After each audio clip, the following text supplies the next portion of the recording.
이렇게는 더 못 살겠어요. 대화도 없는 결혼 생활이 무슨 의미예요? 나도 사람답게 살고 싶어요. 제 목소리는 생각보다 떨리지 않았습니다. 그만큼 오래 준비한 말이었기 때문이에요. 남편은 아무 말 없이 밥을 먹기 시작했습니다. 제 말이 공기처럼 흘러간 것처럼요. 그 모습에 가슴이 철렁 내려앉았어요. 숟가락을 든 남편의 손은 조금도 멈추지 않았고 눈길 한 번 주지 않았습니다. 마치 혼잣말을 듣지 못한 것처럼, 아니 듣고도 들은 척하지 않는 것처럼 말이에요. 그래서 다시 말했습니다. 이렇게 계속 말 안 할 거면 우리 이혼해요. 그 말에도 남편은 눈길 한 번 주지 않았어요. 그저 반찬을 집어 입에 넣고 씹을 뿐이었습니다. 그 순간 저는 깨달았어요. 이 사람은 저를 붙잡을 생각이 없다는 걸, 아니 붙잡아야 한다는 생각조차 하지 않는다는 걸요. 밥상 앞에서 이혼을 말하는 아내를 앞에 두고도 밥만 먹는 남자. 그게 4년 동안 침묵으로 저를 지워온 이 사람의 진짜 모습이었습니다. 안녕하세요. 저는 올해 나이 64, 이름은 이영자입니다. 지금은 이혼하고 혼자 살고 있어요. 지금 생각해도 그 나이에 이혼이라는 선택을 하게 될 줄은 몰랐습니다. 젊을 때도 아니고 자식도 다 키워놓은 나이에 굳이 가정을 깨야 하나 수없이 스스로를 붙잡았던 사람이 바로 저였거든요. 결혼하고 30년이 넘는 세월 동안 저는 나름대로 최선을 다해 아내로, 며느리로 살아왔다고 믿고 있었습니다. 시어머니께도 모나게 군 적 없었고, 아프시다고 하면 가장 먼저 달려갔고, 명절이나 제사도 빠뜨린 적 없이 챙겼어요. 주변에서는 늘 착한 며느리라고 복받았다는 소리를 들었지만 정작 남편 입에서는 단 한 번도 잘했다는 말을 들어본 적이 없었습니다. 남편은 화를 내는 사람도 아니었고 손찌검을 하거나 소리를 지르는 사람도 아니었어요. 대신 늘 같은 말을 했습니다. 그것밖에 못하냐. 조금만 더 잘하면 되잖아. 전화도 자주 드리고 말이라도 따뜻하게 하고 등등.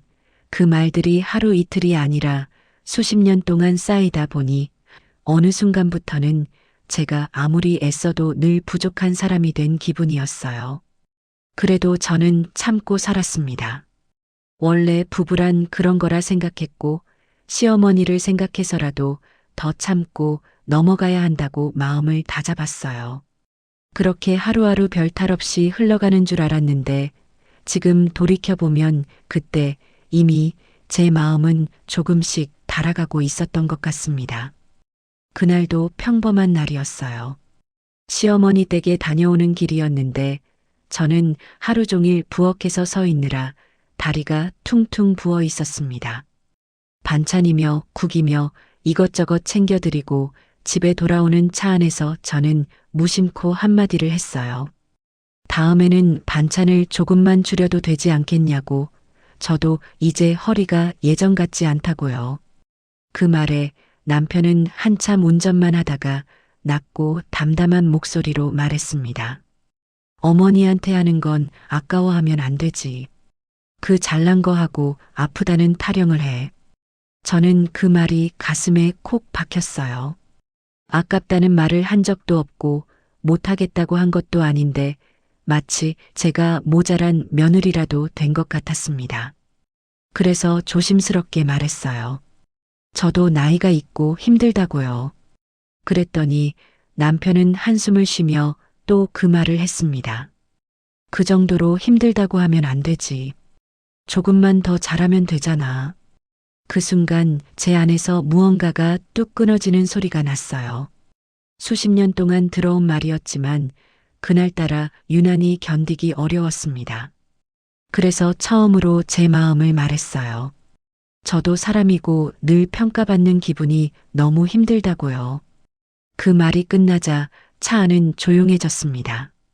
집에 도착할 때까지 남편은 아무 말도 하지 않았고 저는 그저 오늘은 기분이 상해서 말이 없는 거겠지 하고 넘겼어요. 그런데 그날 저녁부터 남편은 저에게 말을 하지 않았습니다. 밥을 차려도 물을 가져다 줘도 무슨 말을 걸어도 고개만 끄덕이거나 아예 반응이 없었어요. 처음엔 하루 이틀 지나면 풀리겠지 했습니다. 남편은 원래 서운하거나 무언가 마음에 안 들면 말을 아끼는 사람이었으니까요. 그런데 사흘이 지나고 일주일이 지나도 상황은 똑같았어요. 제가 무슨 말을 해도 남편은 텔레비전만 보거나 신문만 넘길 뿐이었습니다.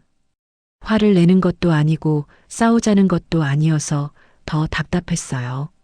내가 뭘 그렇게 큰 잘못을 했나 잘하겠다고 하면 풀릴까 싶어 사과도 해보고 더 살뜰히 챙겨봤지만 남편은 마치 저라는 사람이 집에 없는 것처럼 행동했습니다. 그때는 몰랐어요. 그 침묵이 하루 이틀의 감정이 아니라 앞으로 4년이나 이어질 줄은요. 그렇게 시작된 침묵은 생각보다 훨씬 집요했습니다. 아침에 눈을 떠서 가장 먼저 건네던 안부도 출근하며 하던 한마디도 저녁에 수고했다는 말도 모두 사라졌어요. 밥을 차려놓으면 말없이 앉아 먹고는 설거지 소리만 남긴 채 방으로 들어갔고 제가 어디 다녀오겠다고 말해도 대답은 없었습니다. 처음 몇 달은 제가 더 애를 썼어요. 남편이 좋아하던 반찬을 더 자주 올렸고 시어머니 댁에도 전보다 더 자주 찾아갔습니다. 혹시라도 제가 부족해서 이러는 거라면 더 잘하면 풀리지 않을까 하는 마음이었지요. 하지만 남편의 반응은 변하지 않았어요. 어느 날은 용기를 내서 물었습니다. 내가 뭘 그렇게 잘못했어요? 말이나 해보쇼. 그때 남편은 저를 잠깐 쳐다보더니 고개를 돌려버렸어요. 그 눈빛이 아직도 잊히지 않습니다. 화도 아니고 슬픔도 아닌 그냥 귀찮다는 듯한 표정이었거든요. 그 순간 제 가슴이 얼어붙는 느낌이 들었어요. 그 이후로 저는 질문하는 것도 점점 두려워졌습니다. 말 한마디 던졌다가 또 무시당할까봐, 상처가 더 깊어질까봐 입을 다물게 되더군요. 그렇게 1년이 지났고 2년이 지나도 상황은 그대로였습니다. 남편은 시어머니 앞에서는 말도 잘하고 살갑게 굴었고 밖에서는 사람들과 웃으며 대화했어요. 그런데 집에만 오면 저와는 철천지 왼수 보듯 말을 섞지 않았습니다. 저는 점점 제 존재가 투명해지는 기분이 들었어요. 함께 살아도 혼자 사는 것보다 더 외로웠습니다. 아플 때도 그랬어요. 감기로 며칠을 앓아누웠는데도 남편은 약 한 봉지 건네지 않았고 제가 병원에 다녀오겠다고 말해도 반응이 없었습니다.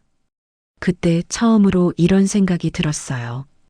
이 사람이 나를 아내로 생각하긴 하는 걸까? 그저 집안일을 해주는 사람, 말 안 해도 되는 존재로 여기는 건 아닐까? 그렇게 마음속에 쌓인 서러움은 어느새 체념으로 바뀌어 갔고 저는 하루하루를 숨만 쉬며 버티듯 살고 있었습니다. 어느 날 거울을 보다가 깜짝 놀랐어요. 제 얼굴에서 표정이 사라져 있었거든요. 웃지도 울지도 않는 그저 살아만 있는 사람의 얼굴이었습니다. 손을 들어 뺨을 만져보니 냉기만 느껴졌어요. 언제부터 이렇게 차가워졌을까? 언제부터 이렇게 말라비틀어졌을까? 그날 밤 저는 처음으로 이혼이라는 단어를 머릿속에 떠올렸습니다. 하지만 곧바로 고개를 저었어요. 이 나이에 무슨 이혼이냐고 자식들 생각해서라도 참아야지 하고요. 그런데 정말 이상한 일이었어요. 한번 떠오른 그 생각은 쉽게 사라지지 않았습니다. 밤마다 혼자 누워 천장을 바라보며 생각했어요. 이렇게 사는 게 정말 부부인가? 말도 하지 않고 눈도 마주치지 않고 그저 같은 집에 있다는 이유만으로 가족이라고 할 수 있는 건가? 그럴 때마다 남편의 목소리가 귓가에 맴돌았습니다. 조금만 더 잘하면 되잖아. 그 말이 이제는 저를 올가매는 주문처럼 느껴졌어요. 아무리 잘해도 끝이 없고 아무리 애써도 인정받지 못하는 삶. 그래서 저는 조금씩 포기하기 시작했습니다. 반찬도 예전만큼 정성껏 만들지 않았고 빨래도 그냥 돌리기만 했어요. 시어머니 댁도 꼭 필요할 때만 갔습니다. 어차피 남편은 제가 뭘 하든 말든 관심이 없으니까요. 그렇게 저도 조금씩 말을 잃어갔고 어느새 우리 집은 말이 없는 집이 되어버렸습니다. 시간이 흐르면서 저는 스스로를 합리화하기 시작했어요. 말 안 하고 사는 부부도 있지 않냐고, 싸우는 것보다는 차라리 조용한 게 낫지 않냐고요. 친구를 만나도 집 얘기는 일부러 꺼내지 않았습니다. 괜히 물어보면 대답하기가 힘들 것 같았거든요. 그래도 밤이 되면 마음이 무너졌어요. 같은 집에 있으면서도 하루 종일 제 이름을 불러주는 사람이 없다는 게 이렇게 사람을 초라하게 만들 줄은 몰랐습니다. 그렇게 3년이 지나고 4년째로 접어들었어요. 침묵은 이제 우리 집의 일상이 되어버렸습니다. 아침에 일어나면 남편은 혼자 세수를 하고 옷을 갈아입고 현관문을 나섰어요. 저녁에 돌아오면 식탁에 앉아 밥을 먹고 텔레비전을 보다 잠이 들었습니다. 저는 그 사이에서 밥을 하고 설거지를 하고 빨래를 널고 청소를 했어요. 우리는 같은 공간에 있었지만 서로 다른 세계에 살고 있었습니다. 가장 힘들었던 건 명절이었어요. 시어머니 댁에 가면 남편은 형제들과 웃으며 대화를 나눴고 조카들과 농담도 주고받았습니다. 그 모습을 보면서 저는 생각했어요. 저 사람은 말을 할 줄 아는 사람이구나. 단지 나한테만 하지 않는 거구나. 그날 밤 집에 도착하자마자 남편은 방으로 들어갔고 저는 혼자 부엌에 남아 설거지를 했습니다. 물소리만 요란했고 거품이 손등에 터지는 소리만 들렸어요. 그때 문득 눈물이 났습니다. 왜 우는지도 모르겠고 뭐가 그렇게 서러운지도 모르겠는데 눈물이 멈추지 않았어요. 그렇게 한참을 울다가 고개를 들었을 때 거울에 비친 제 얼굴을 보고 깜짝 놀랐습니다. 언제 이렇게 늙었나 싶을 정도로 주름이 깊어져 있었고 눈가는 처져 있었어요. 그리고 무엇보다 표정이 없었습니다. 그저 살아만 있는 사람의 얼굴이었어요. 그 뒤로 제 몸이 조금씩 망가지기 시작했습니다. 잠을 제대로 못 자고 이유 없이 가슴이 답답해 병원을 찾았더니 스트레스성 고혈압이라는 말을 들었어요. 의사는 생활 환경을 바꾸지 않으면 더 큰 병이 올 수 있다고 했지만 집에 돌아와도 달라질 건 없었습니다. 남편은 여전히 침묵했고 저는 점점 말수가 줄어들었어요. 약을 먹으면서도 생각했습니다. 이렇게 사는 게 맞는 건가? 약으로 버티면서까지 이 집에 있어야 하는 건가? 그러다 어느 날 아침 밥상을 차리다 문득 손이 멈췄어요. 이 사람에게 더 잘해야 할 이유가 무엇인지, 앞으로도 이렇게 살 이유가 무엇인지 아무리 생각해도 답이 나오지 않았습니다. 그 순간 저는 알았어요. 이 침묵은 언젠가 끝날 문제가 아니라 제가 결단하지 않으면 평생 안고 가야 할 삶이라는 거요. 그날 밤 저는 오랜만에 거울 앞에 서서 제 얼굴을 오래 바라봤습니다. 60이 넘은 이 얼굴에 남은 시간이 얼마나 될까? 이대로 10년을 더 산다면, 20년을 더 산다면 저는 어떤 모습일까? 그 생각을 하니 두려웠어요. 말없이 늙어가는 제 모습이, 아무도 제 이름을 불러주지 않는 삶이 너무 무서웠습니다. 그렇게 저는 63, 더 늦기 전에 제 인생을 한 번은 스스로 선택해보기로 마음을 굳혔어요. 마음을 굳히고 나니 오히려 하루하루가 더 선명하게 보였습니다. 그동안 얼마나 많은 순간을 참고 넘기며 살았는지가 떠올랐어요. 그러던 어느 날 시어머니가 병원에 입원하셨다는 연락을 받았습니다. 당연히 제가 먼저 나섰어요. 반찬을 해들고 병실을 오가며 간병을 했고 남편 대신 보호자 서류에도 제 이름을 적었습니다.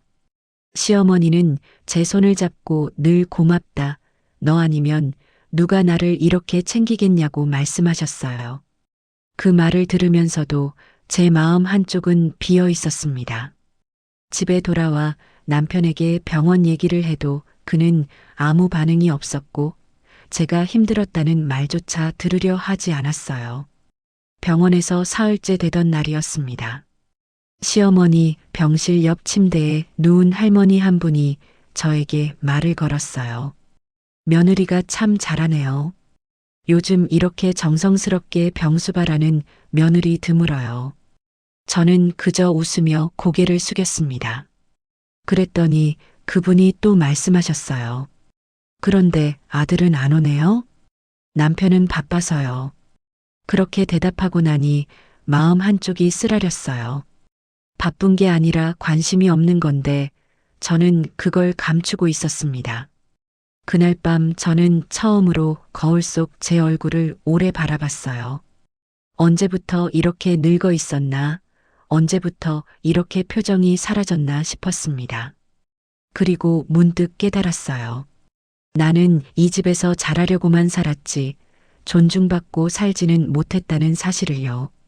병원에서 일주일을 보내고 집에 돌아왔을 때 남편은 텔레비전을 보고 있었습니다. 저는 현관문을 열며 말했어요. 어머니 상태가 좀 나아지셨어요. 남편은 고개만 끄덕이며 내일은 병원에 좀 다녀와야겠어. 내일도 병원 가야 하니까 반찬은 냉장고에 있는 거 드세요. 역시 대답은 하는 둥 마는 둥 하고 내일은 병원 잠깐 다녀와야겠네. 혼잣말을 했어요. 그 순간 제 안에서 무언가가 스르르 풀리는 느낌이 들었어요. 아, 이제 정말 끝이구나. 이 사람은 나를 필요로 하지 않는구나. 그날 밤 저는 잠을 이룰 수 없었습니다. 천장을 바라보며 생각했어요. 이렇게 사는 게 정말 부부인가? 말도 하지 않고 눈도 마주치지 않고 그저 같은 집에 있다는 이유만으로 가족이라고 할 수 있는 건가? 그럴 때마다 남편의 목소리가 귓가에 맴돌았습니다. 조금만 더 잘하면 되잖아. 그 말이 이제는 저를 올가매는 주문처럼 느껴졌어요. 아무리 잘해도 끝이 없고 아무리 애써도 인정받지 못하는 살. 그래서 저는 조금씩 포기하기 시작했습니다. 시어머니가 퇴원하신 후에도 예전처럼 정성을 쏟지 않았고 남편 밥상도 간소하게 차렸어요. 어차피 남편은 제가 뭘 하든 말든 관심이 없으니까요.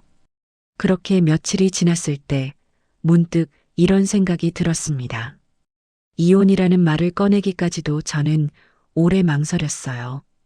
혹시 이 말을 하면 남편이 처음으로라도 입을 열지 않을까, 그동안의 침묵이 실수였다고, 미안하다고 말해주지 않을까 하는 기대가 완전히 사라지지 않았기 때문입니다.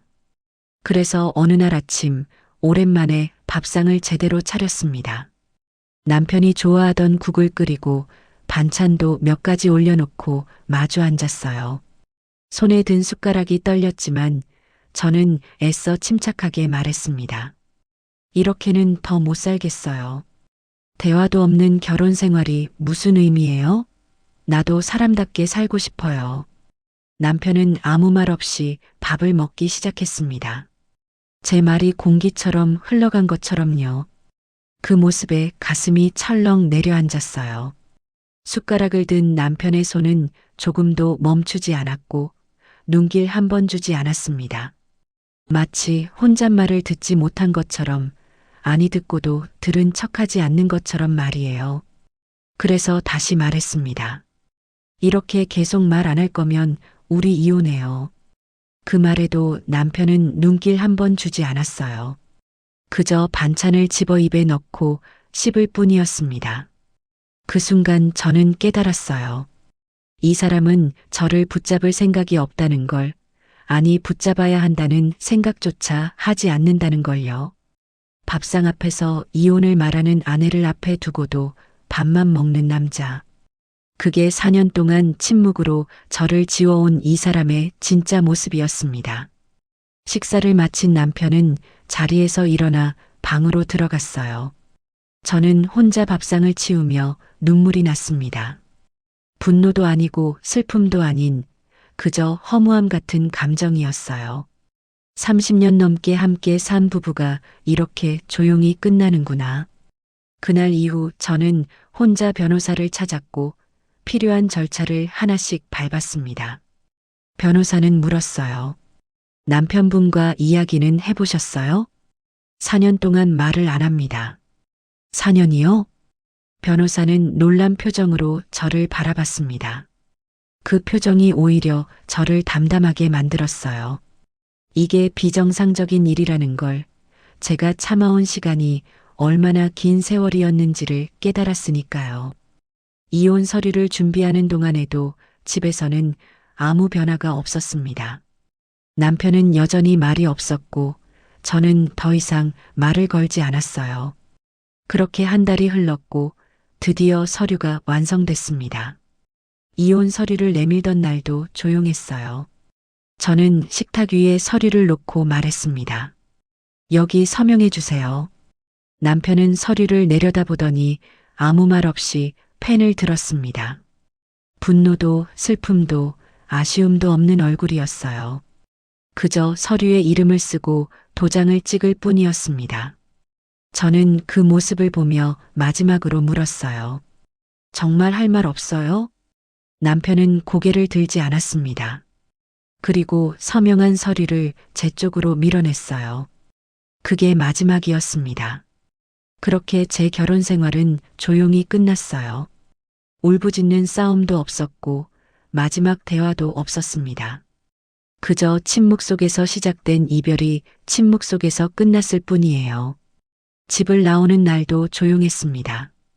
짐을 꾸리는 동안 남편은 방 안에만 있었고 제가 현관문을 열 때도 나오지 않았어요. 30년 넘게 함께 산 집이었지만 떠나는 발걸음은 생각보다 가벼웠습니다. 아니, 가볍다기보다는 담담했어요. 이미 마음은 오래전에 떠나 있었으니까요.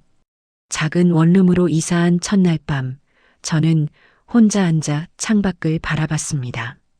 낯선 풍경이었지만 두렵지는 않았어요. 오히려 이상하게도 마음이 편했습니다. 아무도 제 말을 무시하지 않고 아무도 저를 투명인간 취급하지 않는 곳. 그게 이 작은 방이었어요. 처음 며칠은 적응하기 힘들었습니다. 혼자 밥을 하고, 혼자 먹고, 혼자 설거지를 하는 게 낯설었어요. 그동안은 누군가를 위해 밥을 차렸는데, 이제는 저 혼자를 위해 숟가락을 드는 게 이상했습니다. 그런데 며칠이 지나자 깨달았어요. 이게 원래 정상이구나. 혼자 사는 게 외로운 게 아니라 말없이 함께 사는 게 더 외로웠던 거구나. 밥을 먹다가 문득 눈물이 났어요. 슬퍼서가 아니라 안도감 때문이었습니다. 이제는 누가 제 말을 평가하지 않고 누가 저를 지우려 하지 않는다는 사실이 고마웠어요. 일주일쯤 지났을 때 친구에게 전화가 왔습니다. 이혼했다며? 괜찮아? 응, 괜찮아. 정말? 힘들지 않아?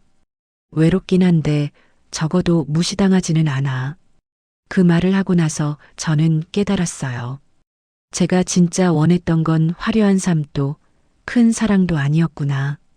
그저 사람답게 대접받는 것, 말을 하면 들어주는 사람, 존재를 인정해주는 누군가였구나. 친구는 한참을 말없이 듣더니 말했습니다. 그래, 내가 행복하면 됐어. 이제 내 인생 살아. 그날 밤 저는 오랜만에 거울 앞에 섰어요. 여전히 주름은 깊었고 머리에는 흰머리가 많았지만 표정만은 달라져 있었습니다. 예전처럼 굳어있지 않았어요. 조금은 살아있는 사람의 얼굴이었습니다. 그렇게 한 달이 지나고 2달이 지났어요. 저는 천천히 제 삶을 만들어갔습니다. 아침에 일어나면 제가 좋아하는 음악을 틀었고 밥도 제 입맛대로 차렸어요. 누구 눈치 보지 않고 드라마를 보고 친구를 만나고 산책을 나갔습니다. 외로울 때도 있었지만 그 외로움은 견딜만 했어요. 적어도 혼자가 아닌 척하며 사는 것보다는 나았습니다. 계절이 바뀌고 1년이 흘렀습니다. 그동안 전 남편에게서는 아무 연락도 없었어요. 이제는 정말 끝난 인연이라고 생각했고 그게 당연하다고 여겼어요. 그런데 어느 날 저녁 혼자 차를 마시고 있을 때 초인종이 울렸습니다. 초인종 소리에 문을 열기까지 저는 한참을 서 있었습니다. 누구일지 짐작이 가면서도 믿고 싶지 않았어요. 문을 열자 전 남편이 서 있었습니다. 1년 만에 보는 얼굴은 많이 변해 있었어요. 어깨가 축 처져 있었고 머리에는 흰머리가 눈에 띄게 늘어 있었으며 눈가에는 피로가 깊게 내려앉아 있었습니다. 그 사람은 저를 보자마자 아무 말도 하지 못하고 서 있더니 이내 고개를 숙이고 울기 시작했어요. 그렇게 울면서 찾아올 거라고는 상상도 못했습니다. 저는 아무 말도 할 수 없었어요. 그저 서 있을 뿐이었습니다. 한참을 그렇게 서 있다가 저는 조용히 말했습니다. 들어오세요. 전 남편은 마치 힘이 풀린 사람처럼 천천히 들어와 소파에 앉았어요. 잠시 침묵이 흘렀고 그 침묵은 예전과는 달랐습니다. 전에는 저를 지우는 침묵이었다면 그날의 침묵은 말하지 못해 괴로워하는 사람의 침묵이었어요. 저는 물 한 잔을 내밀었고 전 남편은 그것을 받아들었습니다. 손이 떨려서 물잔을 제대로 잡지 못했어요. 그 모습이 낯설었습니다. 항상 담담하고 냉정했던 사람이 이렇게 흔들리는 모습은 처음이었거든요. 전 남편은 한참을 울다가 겨우 입을 열었습니다. 그동안 혼자 살면서 처음으로 알게 됐어요. 목소리가 갈라져 있었어요. 그 사람은 말을 잇지 못하고 또 눈물을 흘렸습니다. 저는 그저 가만히 앉아 있었어요. 그리고 기다렸습니다. 누군가 밥을 차려주고 아프냐고 물어주고 말 한마디 건네주는 게 얼마나 큰 일이었는지를요. 그 말을 들으며 저는 가슴 한쪽이 먹먹해지는 걸 느꼈습니다. 그동안 제가 얼마나 듣고 싶었던 말인지 모릅니다. 하지만 이상하게도 그 말이 이제 와서는 제 마음을 크게 흔들지 못했어요. 너무 늦었다는 생각만 들었습니다. 전 남편은 계속 말했어요. 늘 잘하라고만 했던 건 제가 불안해서였어요. 그 말을 하면 당신이 더 곁에 있을 줄 알았어요. 더 노력할 줄 알았고 그러면 제가 안심할 수 있을 거라 생각했습니다. 저는 조용히 물었습니다. 그래서요? 그런데 말하지 않음으로 벌을 주는 동안 정작 혼자가 된 건 저였어요. 아침에 일어나도 밥이 없고 아파도 물어봐주는 사람이 없고 말을 걸어도 대답해주는 사람이 없더군요. 그 말을 듣는 동안 제 마음은 이상하게도 차분했습니다. 4년 동안 듣고 싶었던 말이었지만 이제 와서는 가슴을 흔들지는 못했어요. 오히려 담담하게 들을 수 있었습니다. 전 남편은 손으로 얼굴을 감싸며 또 울었어요. 내가 정말 미안했어. 당신이 얼마나 힘들었는지, 얼마나 외로웠는지 이제야 알았어요. 저는 한참을 침묵하다가 입을 열었습니다. 그런데 알아서 뭐가 달라지나요? 전 남편은 고개를 들어 저를 봤어요. 이제는 그 말을 들어도 돌아갈 수는 없어요. 그 말에 전 남편은 고개를 끄덕였습니다. 그리고 다시 눈물을 흘렸어요. 이번에는 소리 없이 조용히 울었습니다. 저는 그 모습을 가만히 바라봤어요. 예전 같았으면 마음이 약해져서 괜찮다고 다시 해보자고 말했을지도 모릅니다. 하지만 이제는 아니었어요. 4년 동안의 침묵이 1년 동안의 홀로서기가 저를 단단하게 만들었습니다. 한참 후 전 남편은 자리에서 일어났습니다. 무릎에 힘이 없는지 비틀거렸어요. 그 모습을 보면서도 저는 손을 내밀지 않았습니다. 그리고 낮은 목소리로 말했어요. 미안했어요. 그리고 고마웠습니다. 그 말을 남기고 전 남편은 문을 열고 나갔어요. 저는 문이 닫히는 소리를 들으며 그 자리에 한참을 서 있었습니다. 창밖으로 전 남편의 뒷모습이 보였습니다. 구부정한 어깨로 천천히 걸어가는 모습이 쓸쓸해 보였어요. 한때는 제 인생 전부였던 사람이었는데 이제는 그저 스쳐가는 뒷모습일 뿐이었습니다. 하지만 이상하게도 눈물이 나지 않았어요. 오히려 마음이 편했습니다. 이제 정말 끝났구나. 더 이상 미련도 후회도 없구나. 저는 창가로 걸어가 앉았어요. 차가 식어 있었지만 한 모금 마셨습니다. 그리고 생각했어요.